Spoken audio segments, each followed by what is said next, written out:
Atención, bomba diplomática. Trump y Putin hablan del conflicto. Irán y venganza por la operación Telaraña.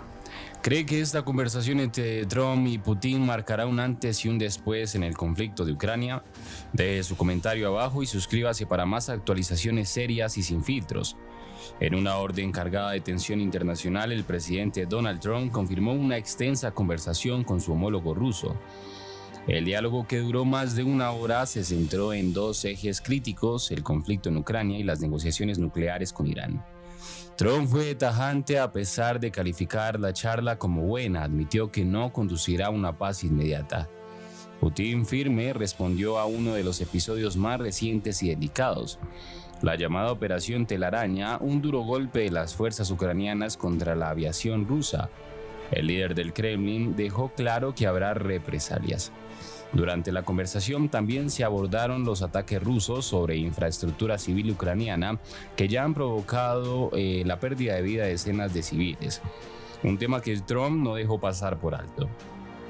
En relación a Irán, el mandatario estadounidense advirtió que se está acabando el tiempo para que el régimen tome una decisión definitiva sobre su programa nuclear. Putin en una postura poco habitual, coincidió con Trump y hasta propuso involucrarse en las conversaciones para acelerar una posible solución diplomática. El Kremlin describió el encuentro como positivo y muy productivo, destacando que ambos mandatarios acordaron mantener una línea de comunicación directa y constante. Además, el asesor de Putin, Yuri, reveló que Trump fue informado de que Ucrania no consultó con Washington antes del ataque del domingo. ¿Se está gestando un nuevo equilibrio global entre Moscú y Washington? Déjenos su opinión en los comentarios y manténgase al tanto en las próximas actualizaciones. Vamos con más información. Good afternoon, and welcome back to Noticias Television. Welcome back to this news segment, the news of the day, keeping an eye on the latest news, looking at the escalation in Ukraine, but also keeping an eye on the United States, on Donald Trump's messages, and on NATO's messages, with the defense ministers meeting today, and with an important last-minute update. The United States Department of State is issuing a warning about Ukraine. It says that Russia has increased the intensity of its missile and drone attacks on Ukraine in recent weeks. It warns that there is currently an ongoing risk of significant airstrikes. The United States Embassy in Kentucky urges citizens of the United States to exercise due caution. As it always says, we recommend that they prepare to take shelter immediately in the event of an air alert. United States intelligence warned on Tuesday of a tough, forceful response from Russia. There is even talk of Resnik missiles.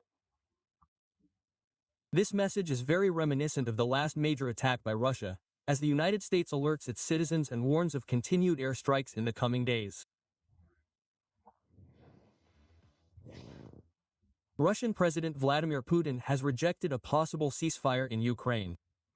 He has also ruled out a summit with Volodymyr Zelensky after accusing him of promoting terrorism on Russian territory.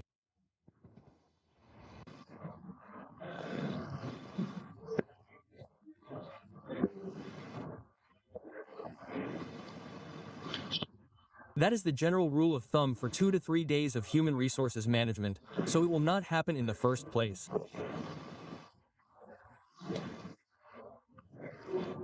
The Russian military regime does not support Putin. Today, amidst heavy losses, retreating in all sectors of the front, in an attempt to intimidate Russia, the leadership of which has begun to organize terrorist attacks, is what was pointed out in a meeting with the government, referring to the derailment of 2 trains last weekend, with 7 dead and more than 100 injured. The Russian president also questioned this Wednesday how it is possible to negotiate with those who bet on terror. In statements about the recent attacks in Kyiv against facilities on Russian territory, Putin affirmed that what happened in Bryansk and in Kursk were deliberate and selective attacks against the civilian population, something that according to international standards qualifies as terrorism. This is Putin's message to Ukraine. The battles of 30, 60 and 70 days will pass before the end of the war. How can you lead these forces into these difficult times? What's the point? What will happen to everyone with the topic? What will happen to the terror with the terrorists?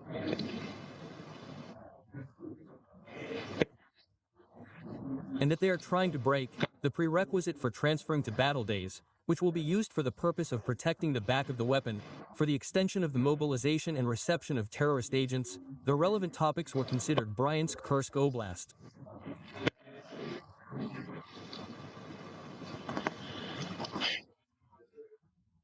Against this background, Putin argued that all the attacks carried out by Ukraine, targeting civilians, once again demonstrate that Kiev, headed by Volodymyr Zelensky, is gradually degenerating into a terrorist organization.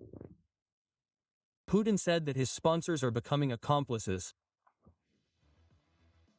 In the meantime, we tell you that Russia could attack Ukrainian airfields with tactical nuclear weapons. This was the grim warning from British Colonel Richard Kemp, quoted by the Daily Mail. According to Kemp, Putin could resort to extreme measures to support Project Power and break Ukraine's resistance. He says the ugly reality is that this calculation could work. World leaders will not respond with nuclear weapons on Ukraine. He thinks that an attack on civilian cities is unlikely, but military targets would be more likely. The decision on how to respond to Ukraine's latest attacks on airfields and railway infrastructure will be made by the Russian Defense Ministry. Sergei Lavrov, who said that he did not rule out any option, said that he did not rule out any option. For his part, Russian Foreign Minister Sergei Lavrov today described the rejection of Ukrainian President Volodymyr Zelensky's proposal to declare a 2 to 3 day standstill in certain sectors of the front to collect the bodies of soldiers killed in combat as a very serious mistake, Lavrov said. I consider this to be simply a very serious mistake by Kyiv. I am referring to Zelensky's categorical and rude rejection of this proposal. This is what he pointed out at a meeting with Russian President Vladimir Putin.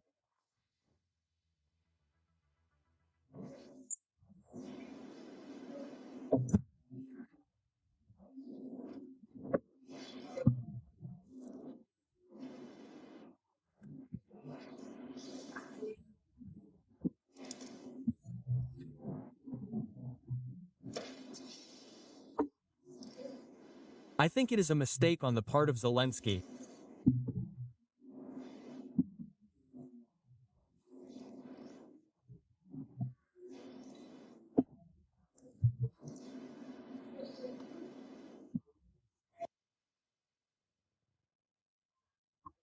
The head of Russian diplomacy stressed that this proposal announced at the Russian-Ukrainian peace talks in Istanbul on Monday is aimed at collecting the bodies of the fallen and possibly the wounded remaining in the gray areas of the Ukrainian front in a dignified manner. Total ceasefires of at least 30 days. We continue to look to Russia to tell them about the latest demand. In this case, the United States and the United Kingdom, Russia is asking for a reaction that prevents further escalation after the Ukrainian attacks on strategic aviation bases over the weekend in which several bombers were destroyed.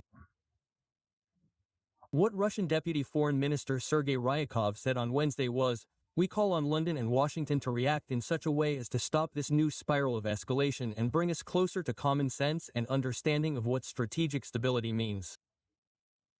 This is what he said at a diplomatic forum held in Moscow. He said that last night and this morning social media was full of speculation that it was impossible to prepare this attack on the Russian airfield without detailed provision of geolocation data by those who have these options. He referred to the United States and the United Kingdom. He also referred to the attacks on ports in southern Russia carried out on Sunday, noting that these unacceptable criminal actions point to an escalation.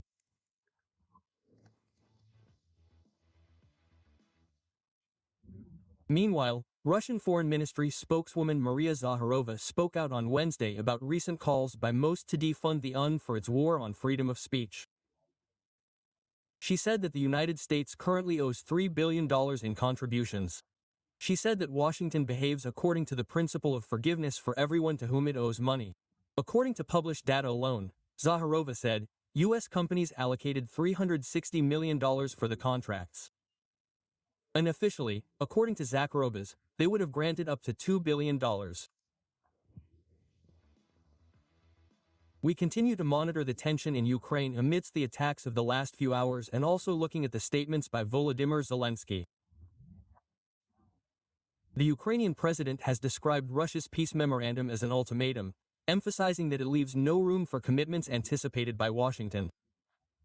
He noted that the memorandum presented by Russia resembles an ultimatum.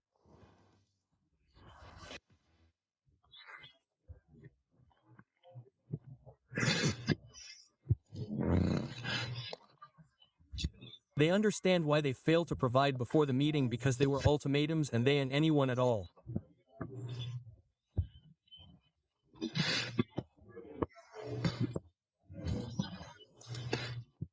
This is an ultimatum. This is not a memorandum of any kind of understanding. It is supposed to be bilateral, not unilateral or somebody just claiming and demanding.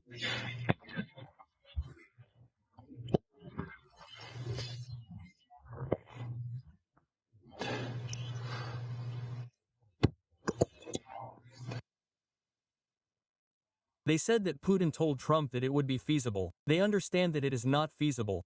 Despite what they wanted, the president highlighted the key demands of the Russian document, including the recognition of the conquered territories in Donetsk, Luhansk, Kherson, Zaporizhia and Crimea. He also mentioned the renunciation of NATO membership and restrictions on military cooperation with its partners. Meanwhile, Russian forces have captured another Russian army in the Sumy region of northern Ukraine. The advance comes as Kiev has demonstrated its ability to continue fighting with a series of strikes in recent days, hitting Russian strategic bombers and the Crimean Bridge. Russian and Ukrainian delegations met in Turkey on Monday for peace talks.